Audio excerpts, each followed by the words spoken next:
afternoon, Miami Dolphins fans. How are you today? And thank you for listening to DolphinsTalk.com Daily on this Sunday, March 14th. I am your host, Mike, and we are broadcasting live from the DolphinsTalk.com studios.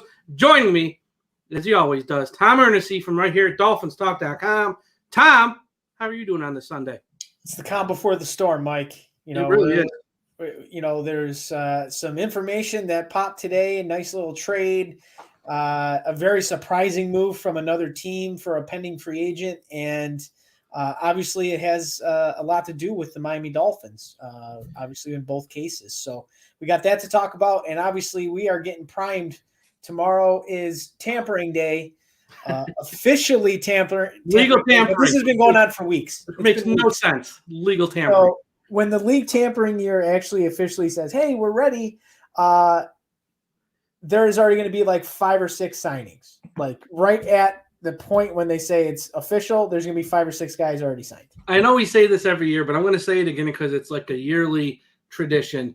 Just start free agency on Monday. Why do they go through this song and dance? It's like, legal tampering, then it starts on Wednesday. Just start it on Monday. It's everyone's breaking the rules anyways. You might as well just go ahead. You may as well just join the party and just make it official. And we're going to talk about Aaron Jones later in the podcast. Aaron Jones and his agent knew what the market was. That's why he signed with Green Bay on Sunday. They knew what they were going to get out there, and they was like, oh, well, let's not wait. I mean, what's the point? So, all right, first story that broke Sunday morning, the Miami Dolphins made a trade with the Houston Texans. No, not that trade. Not that one. Not that one. We don't know if that one's going to happen, but they made a trade with the Houston Texans for middle linebacker Bernard McKinney, and they gave up Shaq Lawson, and they swapped 6th and 7th round picks. Who cares? Essentially, it's Lawson for McKinney.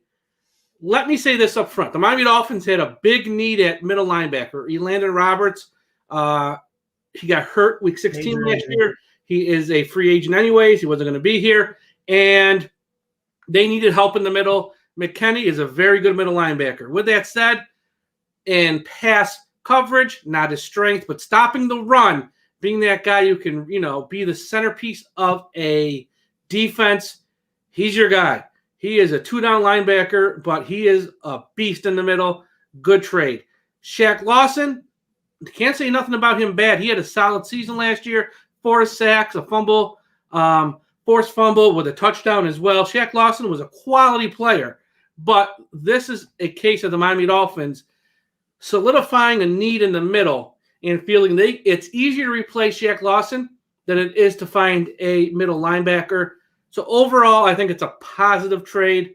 Tom, what are your initial thoughts? Kind of a surprise. This is the second guy from last year's free agent class that is now not on the Dolphins anymore after signing a multi-year contract. Now, it just kind of shows that Chris Grier is being very smart with the contracts, where there are outs for these contracts. So they have to eat $2 million to trade Shaq Lawson, but Bernard McKinney costs $2 million less than Shaq Lawson. So it's a wash. So the Dolphins still have roughly the same amount of cap space they did to begin the day before this trade was even done. So to me, it was a logical trade. Bernard McKinney, I think he's a very strong middle linebacker. And like you said, he is a guy that's going to be able to get into the box, get stops at the line of scrimmage. He's not great, like you said, at defending the pass, but when you can get a guy out there that can help your 2 inside guys, or 3 or 1 inside guy and 2 edge guys, depending on the set. Obviously, he's truly a 3-4 middle linebacker. Shaq Lawson was more of a 4-3 hand in the ground defensive end. He doesn't fit the mold, I guess, of what Brian Flores liked and what he saw last year out of Shaq Lawson. They had to take a chance. They swung. It didn't work out completely. Lawson did have a good year. He was able to put pressure on the quarterback. Emmanuel Ogbah did have more sacks than him, which is why, as of right now, Emmanuel Ogbah is still a member of the Miami Dolphins. But they're not done. And I think this move is a precursor for what the Miami Dolphins are going to do at the start of free agency, and it screams they want a guy that can get after the quarterback.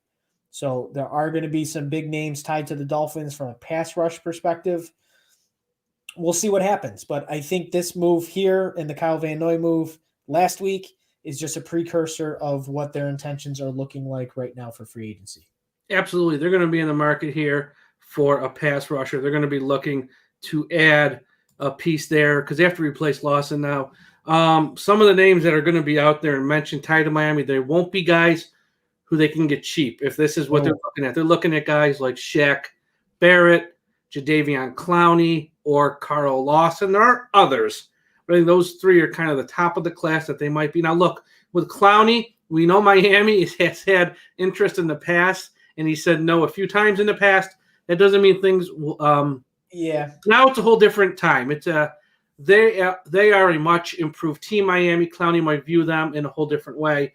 So there's that. And plus, he's coming off an injury, which is not a shock actually.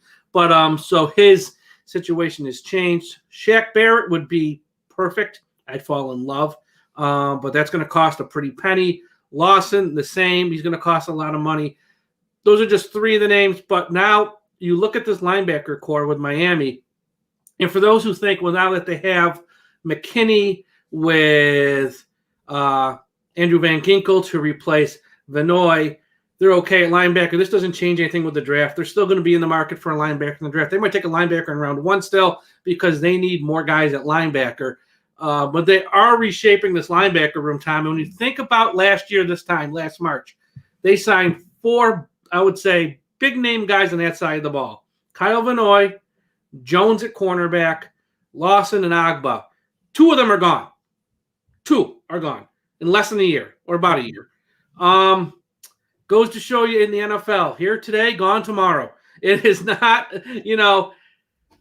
once again, it all depends how you want to look at this. You want the glass half full or the glass half empty. Glass half full is they structured these contracts to where they can get out of them quickly without much of a cap hit. Glass half empty is when you pass out contracts like that, you want guys to stay more than a year. You want them to be cornerstone pieces that you build off of. That's not the case here. So it really does come down to your perspective at the end of the day. The way I see it, Mike, you mentioned some guys that are going to be available in free agency. Jadeveon Clowney reminds me of the guy chasing the girl in like middle school to try to get her to go to the school dance, and she just keeps saying, no. That is Jadeveon Clowney to the Miami Dolphins. Now, is it completely ruled out? Absolutely not. But when you kick the can twice and he still says no, I don't know if he's going to say yes on the third time. But, they are going to try to speak to him and his agent just to kick the tires and see if it's worth it. I like the idea of Shaq Barrett. That'd be great. He's come on strong. Another guy that's out there, but, he's really not that edge style rusher, but he can get after the quarterback is Hassan Reddick. Yep. He's another guy that is he is going to get paid in free agency. He had a breakout season. He's still 26 years old. So again, that youth and the talent are the guys that the Dolphins are going to go after. Shaq Barrett, the past 2 seasons, mind you, he was drafted in 2014. The first 5 years in the NFL, he was just a guy. The past 2, 19.5 sacks and 8 sacks this past year.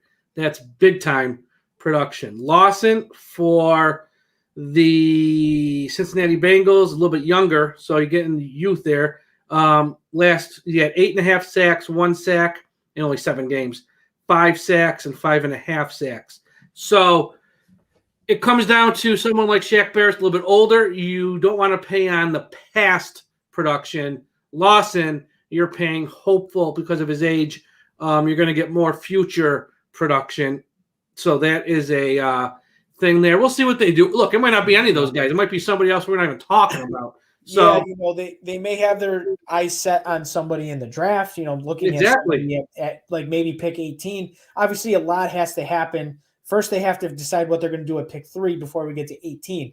But pass rush is going to be a thing of importance. Now, the Dolphins got after the quarterback last year, right? they were able to get pressures on the quarterback. They were able to get after their because of the coverage sacks. A lot has to do with Byron Jones and Xavien Howard making sure that their guys aren't open to allow those sacks to happen. I think that is going to be one of the spots in free agency that if they are going to push some money in one direction, I think that's going to be one of those positions, which is the edge rusher. They want someone that can be productive. They want someone that can get after the quarterback without having to scheme for it. And just let's light up the opposing quarterback. That's really what it boils down to. Carl Lawson, for me, reminds me a little bit of the Lawson that we just had at Shaq. He's good at setting the edge. He can get after the quarterback. He's not wowing you at sack figures. He just isn't doing it, but he's that guy that can clean up. And he can provide good pressure, and he's good at setting the edge. But again, I see the writing on the wall. They're going to go after, in my opinion, Shaq Barrett's probably at the top of the list. It might have been Levante David if he didn't get re-signed by the Tampa Bay Buccaneers. But I can see them really pressing for Shaq Barrett. And obviously there's other positions they're going to focus on come Monday or Wednesday or whatever day they decide that they want to make this day of, signings official. But there's a lot that's going to happen. There's still moves that are going to be made. A lot of the under the radar things. No one saw this move coming. I didn't see it coming. But in a cap strap year, you make the most of it, and you got to find the guys that are going to fit the mold. Shaq Lawson didn't fit the mold of what Brian Flores wanted. Bernard McKinney, he might. Yeah, absolutely. The other big story on Sunday just happened probably an hour or so ago before we started recording. The Packers re-signed running back Aaron Jones, so he didn't even get to free agency.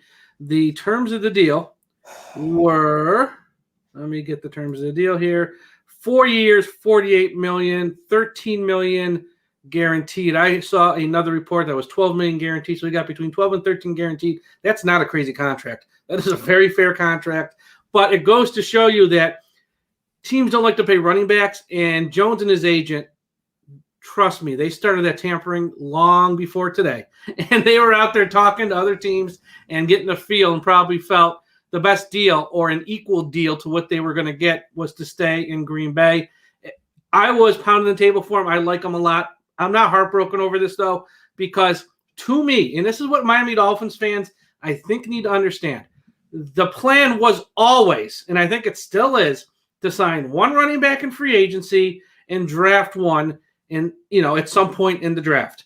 Yeah, and, when the report leaked or came out last week from John Clayton that Miami was interested in James Conner, a lot of Dolphins fans lost their minds. They went insane, and I don't know why. Look, they're not going to pay James Conner to be a lead back or number one back. He's going to be part of a timeshare with Myles Gaskin and somebody else they draft. He's not going to break the bank either. You're talking about $3 or $4 million a year. I'm not the biggest James Conner fan. He's not the top of my list. I wouldn't do it. But if they do, I'm not going to go jump off the Brooklyn Bridge either. It's not that big a deal. He's just a guy. The Miami Dolphins are not going to bring back Matt Breida. They won't bring back Washington. And Patrick Laird really is just a guy. I mean, he might be gone too. So Dolphins fans need to take a deep breath. Just because they draft, let's say they draft Travis Etienne, let's say they draft Javonte Williams or Najee Harris, that's not enough, okay? They need more. They need more pieces at running back. They can't go into the year. Salvon Ahmed, nice piece. Myles Gaskin, I loved him last year. Nice piece. They need more. It's not just throwing a rookie with those guys and thinking, running back solved, we're good. It's not. They're gonna have to bring in other guys. And Tom, for those of you who are longtime listeners, know last year on all three nights of the draft, almost had his head explode when the Miami Dolphins kept passing on running backs. And here we are a year later with the top one in free agency off the market. Whether you wanted Miami to spend money on him or not is regardless. Now, Tom, they look at that second tier of guys, that next grouping. And I'm going to throw out a couple names, and you tell me which ones you give the thumbs up, thumbs down to. Okay. First one we already mentioned, James Conner. Next one, Chris Carson, Carlos Hyde, Duke Johnson, Marlon Mack, Leonard Fournette, Todd Gurley. I like the name Chris Carson. I think he's greatly underappreciated for his ability. He only missed a few games over the course of his young career. He's still on the good end of 30. I think he's only 26 years old. I would like him. Leonard Fournette completely proved me wrong. I know he had some issues out of Jacksonville last year. Almost got cut by the Buccaneers before the playoffs even started, and then turned into their hero. I think that is he is a power back with the ability to catch the ball out of the backfield. He's had a good career doing it so far, and he was able to help the Bucs get a ring because of that ability. So if I had a 2A, 2B, because Aaron Jones was my number one, but if I have a 2A, 2B, it would be Carson and Fournette.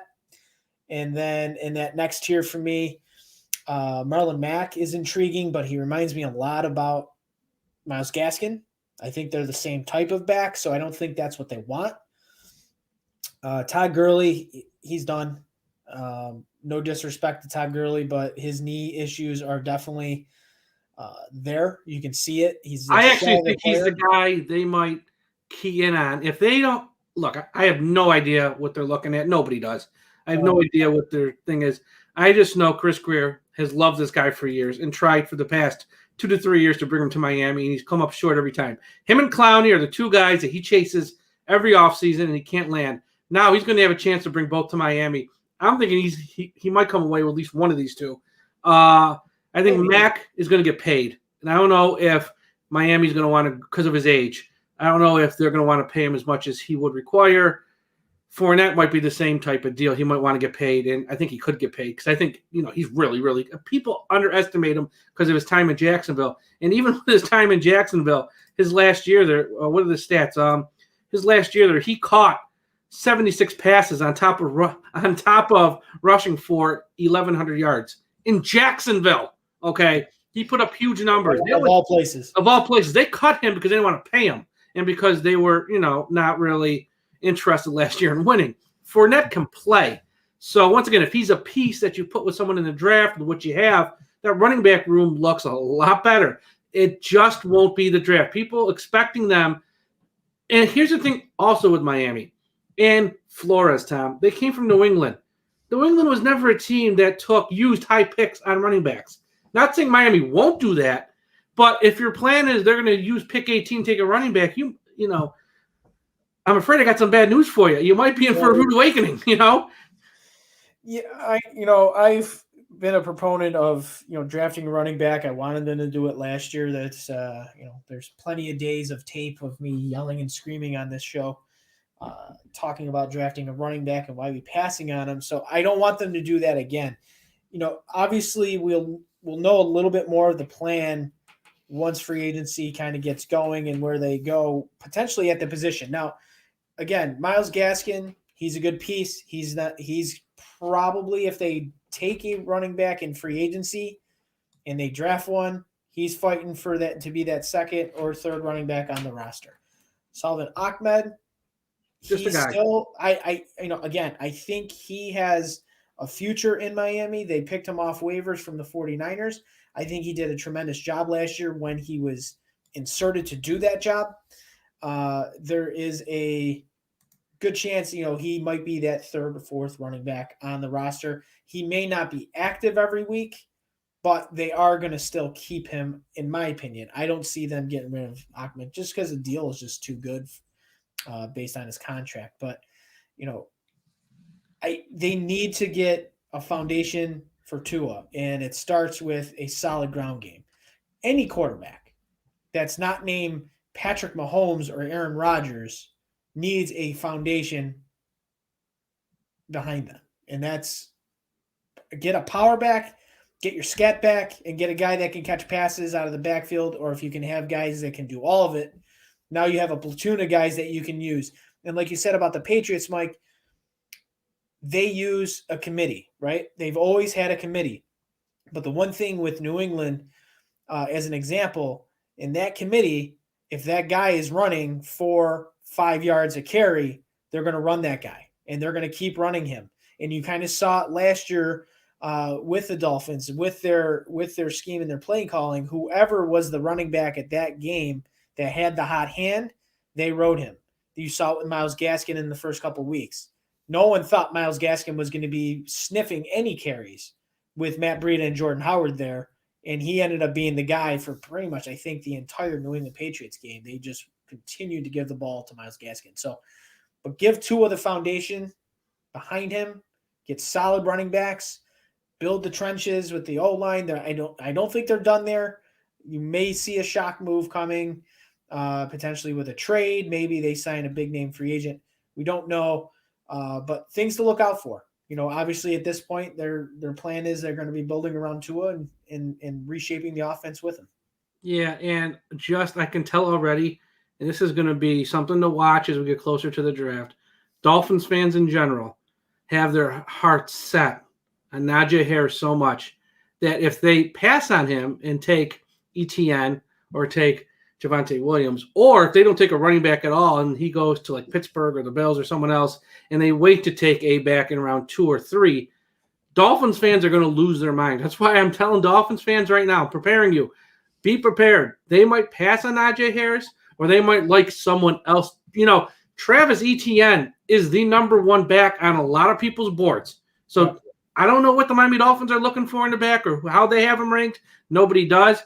But if Miami likes Travis Etienne better, they could take him over Najee. And I think fans, Tom, we've seen this with fans before. They hold grudges forever, and they will blame the player like it's his fault. He got picked. They're going to hold it against that player, and they will be heartbroken if they don't take Najee Harris. And I'm just warning you, Dolphins fans now, don't get your heart set on Harris. I love Harris. I would be happy as heck if they took him. Don't get me wrong. But it might not happen. Somebody might take him before pick 18. Somebody might, or they could pass on him, Miami, and he's not there when their next pick comes up. Yeah. I'm proponent. Harris is electric. I mean, you saw it throughout his entire time at Alabama. So is ETN, though. Yeah, so is but the one thing that I will say, and this is my opinion, but it also the numbers to back it up. Najee Harris, it was more of the consistent running back in college versus top-tier defenses than Travis. He was a shell of himself against top-tier defenses. Look at the bowl games with him. Look when they were playing, high-ranked teams. ETN was a shell of who he was, and a lot of his yards came against inferior opponents. Look at Najee Harris.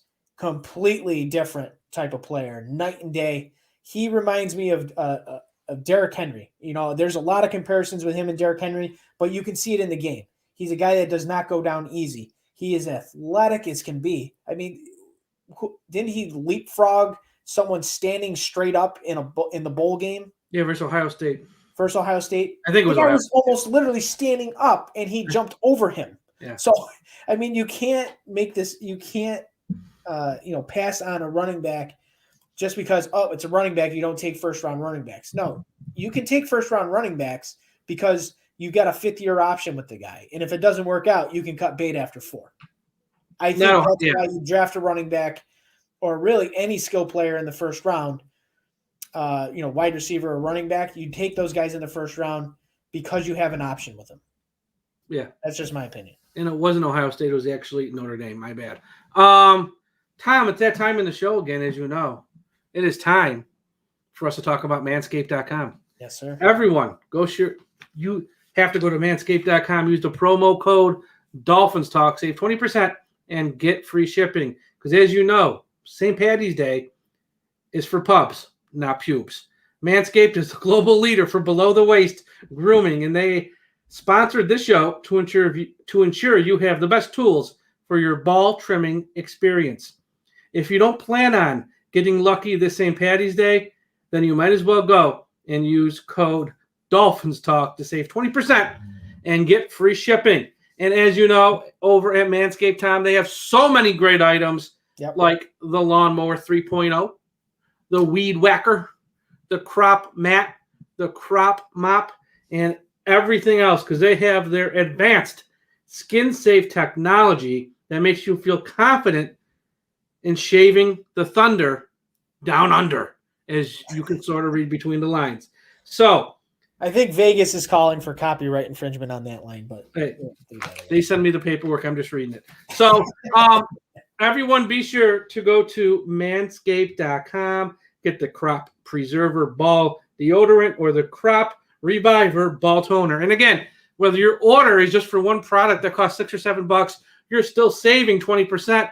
And with free shipping, it's like they're sending it to you for free. It's cost you practically nothing. So try out a couple of the products, see how you like it. They also have their new fragrance of cologne, which will drive the ladies wild, Tom. It'll get you lucky. Maybe if I wear that next year when we go to the Hard Rock Hotel and Casino down in Hollywood, Florida, I'll have more than just one lady talking to me at the bar, if you know what I mean.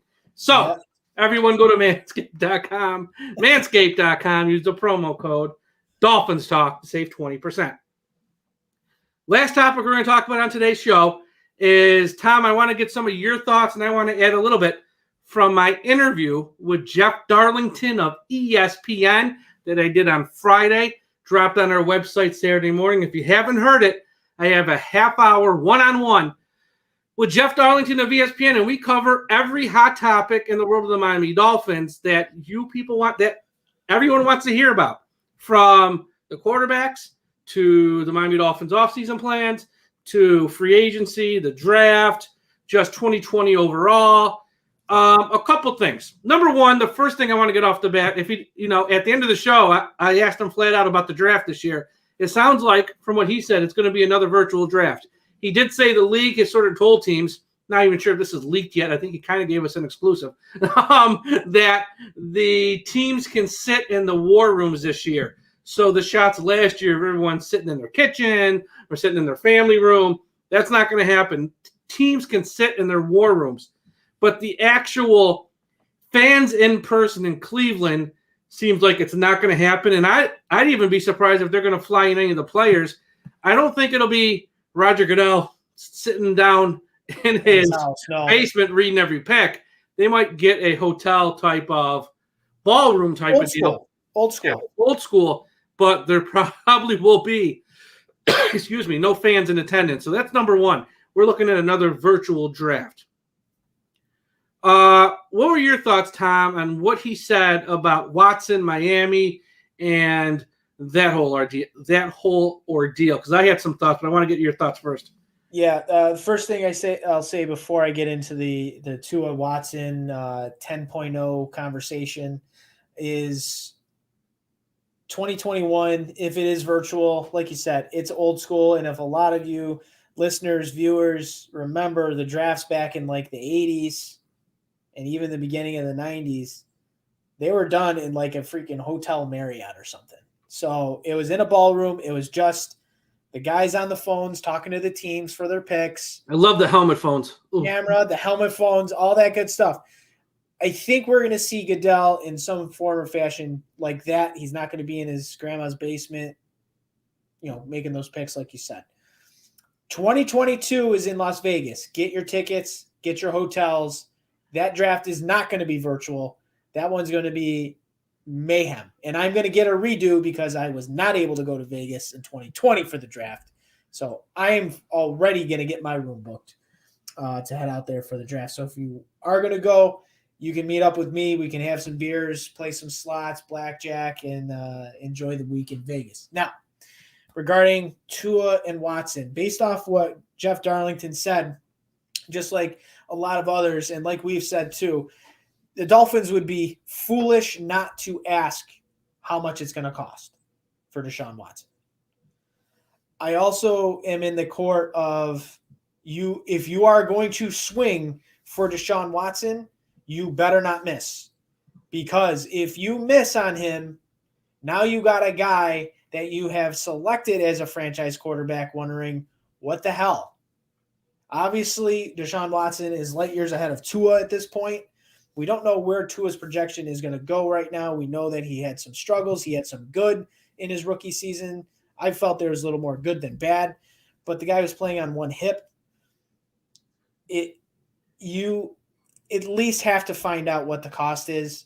But if you make an offer for him, now you better get him, because now you're going to alienate your quarterback that you currently have on the roster, and that's not any good, right?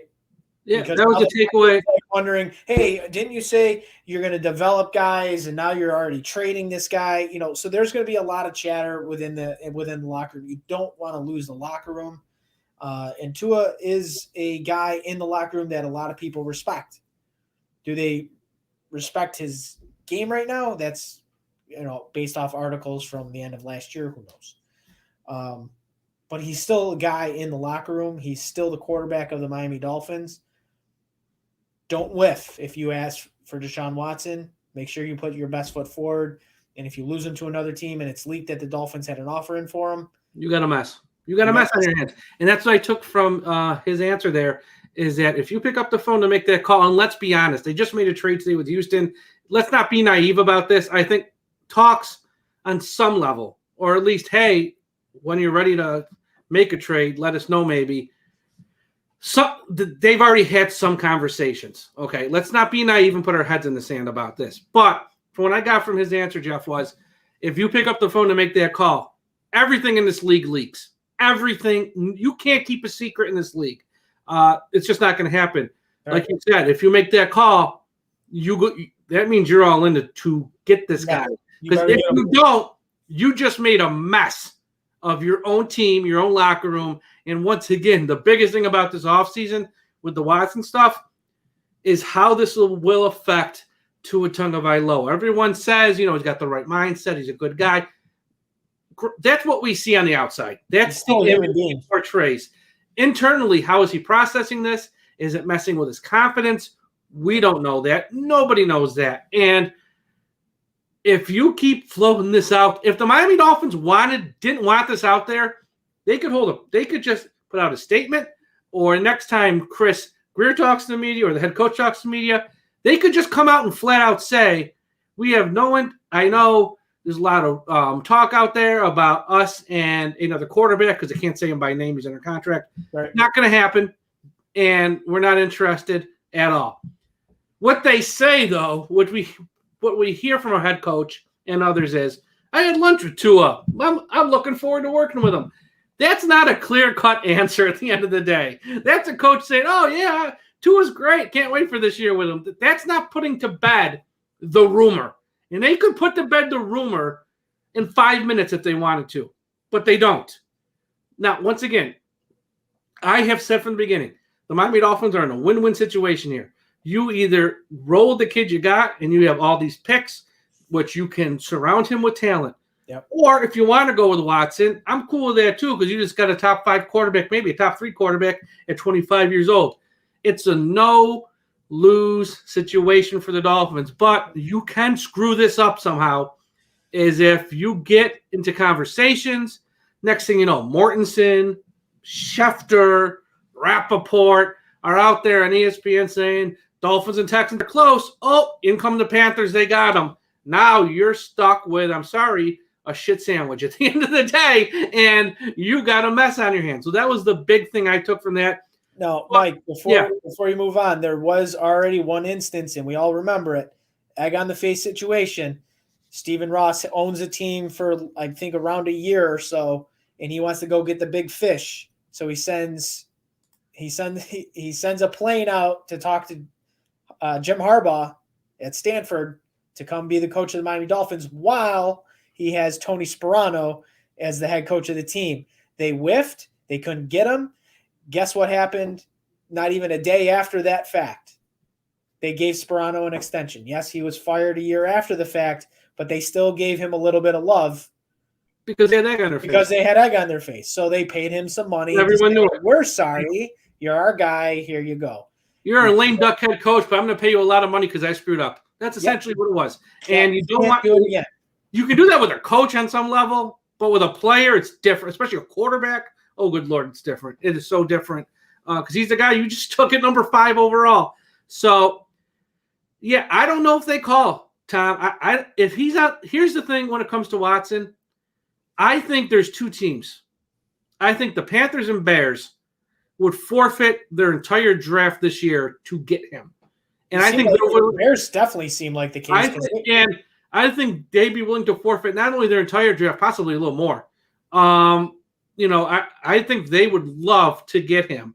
And I think they're going to – those teams, even though they might not have picks as high as number 3, they might not have as many picks in the top 50, multiple picks in round 1, I think they're just going to be more all in on trying to obtain him, and they will do what it takes at all costs to get him. Well, where Miami is like, well, we have more higher picks, we can give you this, but it's not the same. So that's why I don't think it's going to happen.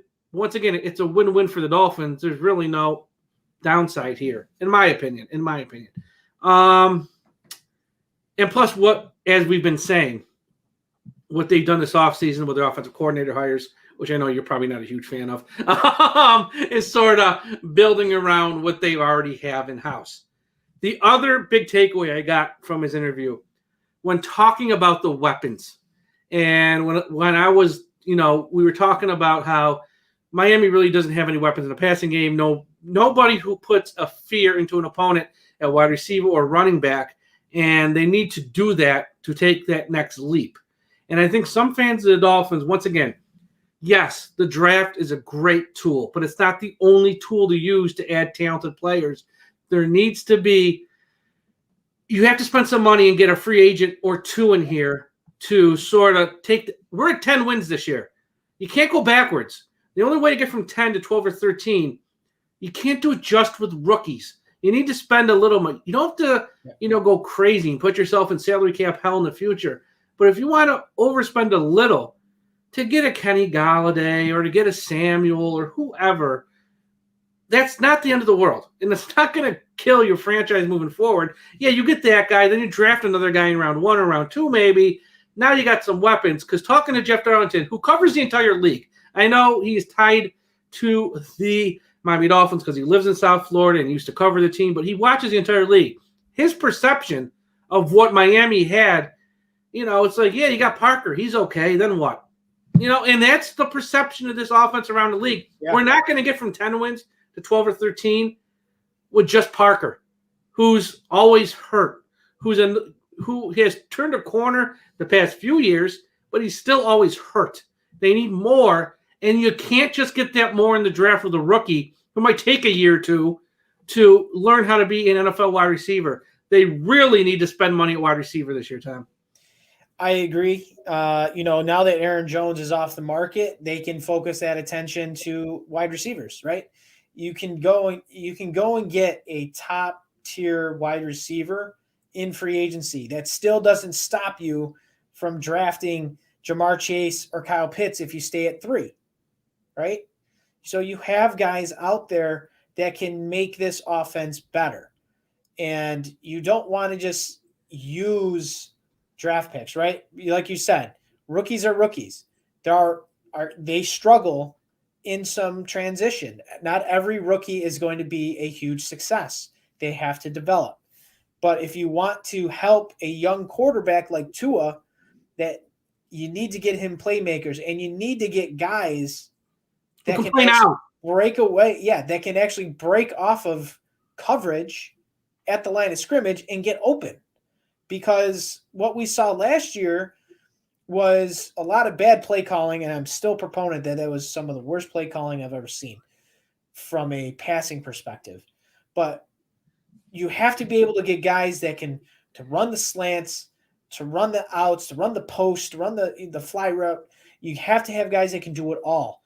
These guys were all within 5 yards of the line of scrimmage, and none of them could break a tackle. So if you're going to run that kind of offense, get guys that can make guys miss. These guys were falling down after getting hit immediately. There was always press coverage on these guys, and they need to get better. They don't have anybody on this active roster right now that scares opposing secondaries at all. Mike Gesicki is on his way there. We saw a lot with him, and he is a matchup problem. But if you can get a Will Fuller, if you can get a Juju Smith-Schuster, a Kenny Galladay, Curtis Samuel, if you can add an A-type wide receiver and still go into the draft, maybe holding pick 3, and if no trade offers really come in and you're sitting at pick 3, now you have the opportunity to draft Jamar Chase, which reminds me a lot, and this is my player comparison, he reminds me a lot of Julio Jones from a talent perspective. Or you can draft a guy like Kyle Pitts, who is a complete do-it-all. You can have him at wide receiver. You can have him in line as a tight end, as a blocker. He is an elite prospect.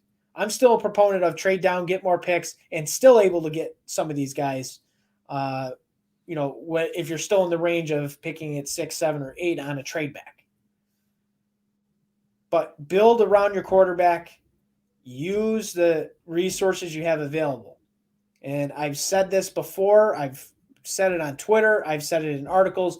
The Dolphins, if you're going to be big players in free agency, get these guys, you're going to have to sign them to 4-year deals at least. You're going to have to make the money in year 2 and 3 palatable, because that year 1 money needs to be kept low, because the cap is, obviously we know, is $182.5 million. Get the guys that can help your young quarterback progress, and then figure out the rest. But get playmakers here, and it starts wide receiver. Obviously running back is important, but they need playmakers at wide receiver. Like you said, Parker's always hurt. He's a good wide receiver, but he's always hurt. Lynn Bowden Jr., he's young. He progressed pretty nicely last year. He could be like your number 4, number 5 guy. Malcolm Perry could be a developmental guy.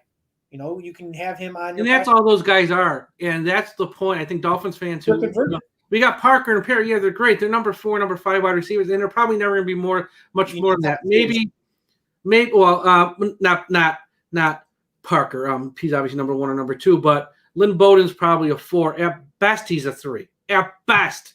Okay. At best, he's a 3. And that's really a stretch.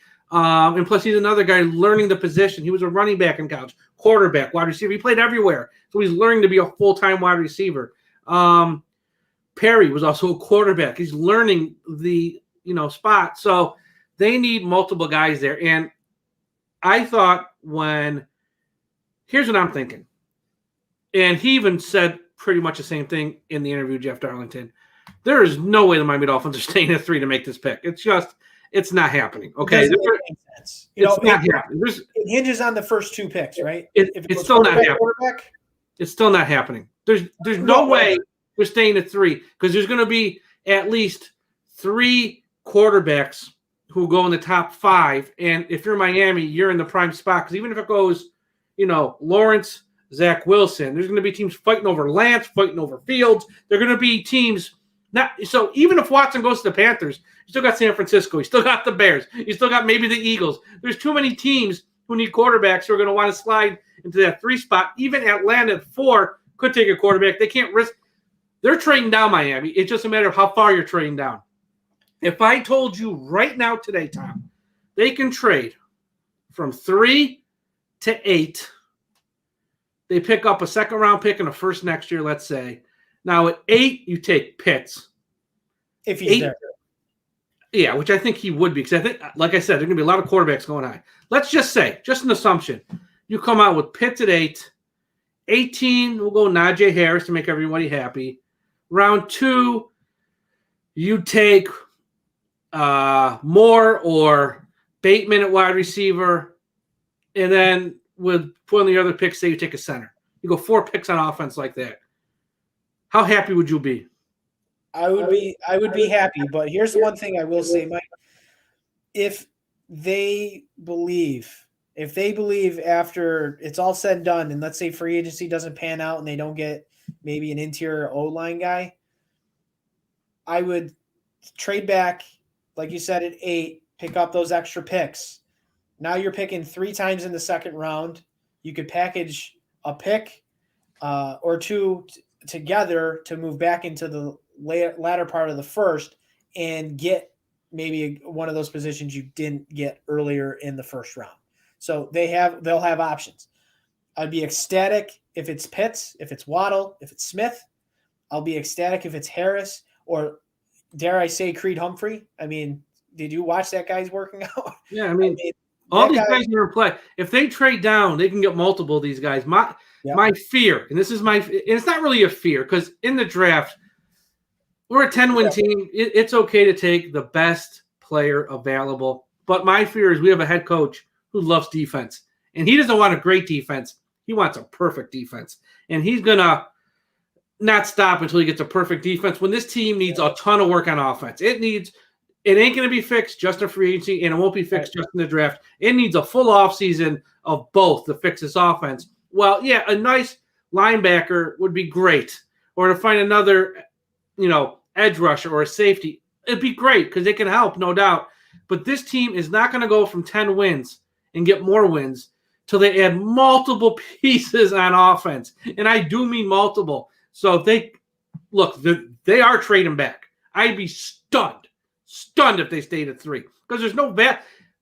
There are so many good wide receivers in this draft. Yes, Chase is the best and Smith is great too, but there's no value to take them at 3 when you can slide back and still get another very good wide receiver. Okay, so you might as well slide back, get a first-round pick in 2022, and maybe get another second-round pick or whatever it is, whether it's to 6 with the Eagles, 8 with the Panthers, or even 12.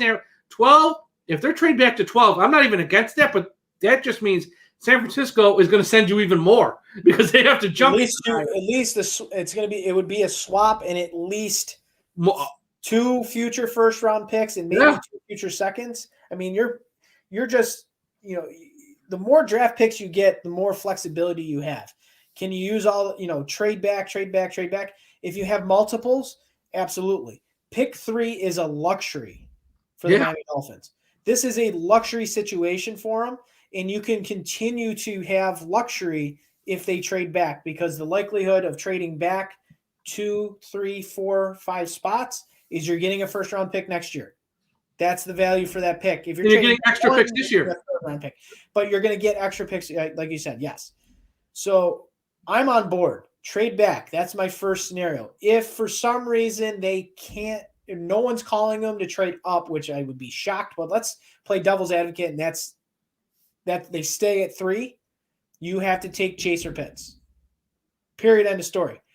You've already invested enough on the offensive line. You spent multiple you have first-round pick, a second-round pick. You have a former first-round pick in Eric Flowers. You just traded for a former first-round pick in Isaiah Wilson, which who knows if that's even going to pan out. But for conversation purposes, why are you going to keep investing when you can try to develop? You can get guys in free agency. Get playmakers. It's a luxury pick. Take a luxury player. Don't take a player of need. Just take a luxury player. That's it. Yeah, and they need weapons across the board on offense. I know Pitts, people are saying, we already have a tight end. Yeah, let's put 2 of them that are really, really good side by side, and then let's see where this offense looks like then. So, and Pitts is a special player. Yes, very special. Once again, I say it on a few shows, and I'm going to continue to say it to lead up to the draft. I had someone who used to run an NFL team told me off the record, Pitts is the best non-quarterback in this draft. He should be the first non-quarterback taken. Now, he told me that back in January, and the more news we see come out, the more reports we see come out, people are falling in love with this kid because this league is a matchups league, and we see what guys like with the Chiefs, their tight end, and all these tight ends, what they can do when you get in a matchup. They're tough to defend. And Miami has a great one, but if you get 2 great ones, that puts more pressure on the opponent to cover, and that opens up the wide receivers to get way better matchups. So I'm not saying Pitts is the answer. I'm not even sure, if I was in charge, let's say, I'm not sure he'd be the guy I take. But if they slide down to 7 or 8 and he's there, take him, or 6. Take him, because you can still get wide receivers in this league. Quality wide receivers go in round 2 or 3. You can find very good guys. Everyone falls in love with the big names. We all do, okay? That's what we do as fans. We fall in love with the Waddles and the Smiths and Chases. You can still get a Bateman or a Moore, probably the top of round 2, and you're going to be fine, okay? As long as you complement that with something in free agency, okay? Sign Juju's not my favorite, but say you signed him, and then you take someone like Moore, then you got Parker. And okay, that's a decent wide receiver room. And then if you did take someone like Pitts at the top of round 1, now you've just upgraded your weapons across the board. Okay, so long time to the draft. This is free agency week, and we're going to have a lot of podcasts. We're going to have a lot of breaking news. As soon as news breaks, it'll be up on the site this week. So be sure to check out the website, dolphinstalk.com, all day, every week, or all week this week is we're going to have a ton of news. Follow us on Twitter at Dolphins Talk and at Dolphins Talk Tom. When news breaks or there's rumors, we're going to have it on Twitter first, but we will get it up on the website shortly thereafter. This is going to be a crazy week, Tom, and we haven't even talked about really because we don't know yet. The Miami Dolphins are going to probably let go of a few guys or ask them to restructure. And that might be a as-we-go type thing. As we need money, maybe they're in talks with somebody and they're close to signing him, but they need a little bit more under the cap. Player X might get cut on Wednesday or Thursday or Friday. They might not let him go now. It might be as we go, as needed. So there's going to be some guys leaving Miami. We know who the names are, who might be on the way out. Yeah, there's going to be a lot, and I've been saying actually the last few days is what are they waiting for? The pay as you go scenario sometimes doesn't work because you have to have a willing party to restructure on a contract. But Byron Jones is at the top of the list because he's almost $10 million on a restructure, and the other piece that there might be some movement there, there may not be, is Xavien Howard. That's something that we're going to have to keep our eyes on. I actually have going forward. I actually have news on that. Well, not news, but here's a tidbit. Hold on, I got it right here. The Miami Dolphins on Friday of this week, March 19th, that's Friday, have to pay him $9.575 million of his 2021 salary. It fully goes guaranteed this Friday.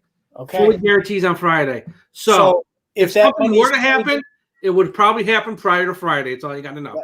If he's here on Friday morning and he's sticking around, they pay that 9.5. They're not trading him. It'd be unlikely. I mean, that's just a waste of $10 million. It's a waste of Mr. Ross's money. It's a waste of Mr. Ross's money if they do that. It's not impossible. They have in the past eaten some of the money just to get rid of a player, but not that kind of money. Okay? This is big money.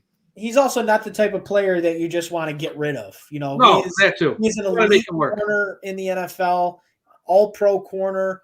The one other thing before we sign off, Jeff Darlington said, it's his own fault for signing a long-term extension. If he signed a shorter-term deal and we get to this point and he had 1 year left on it, boom, extension done. This is not even a conversation. But he's got multiple years left on his contract. I believe he deserves more money. I don't believe the Dolphins are going to be willing to just give him more money based on obviously just because he outperformed his contract, because 100% he outperformed his contract. But what they can do, and I mentioned this, you can restructure his deal and extend him and pay him a lot of cash up front as a signing bonus, as like a thank you and a tip of the hat. But I don't know if Friday to me is going to be a big day. If that big day for him. It's midnight on Friday. It's and they haven't traded him. He's a Dolphin. If that's the deadline's 4:00 and he gets paid that money, I'm sweating all day because there's a lot that is going to have to happen. But if they did decide to trade him, I understand they got a guy behind him they want to develop and they need him to play on the field. Yeah, I think at the end of the day, they're going to find a way to make him happy without doing a full restructure. They'll sweeten the pot a little bit just to pretty much make sure he shows up on time and all that good stuff.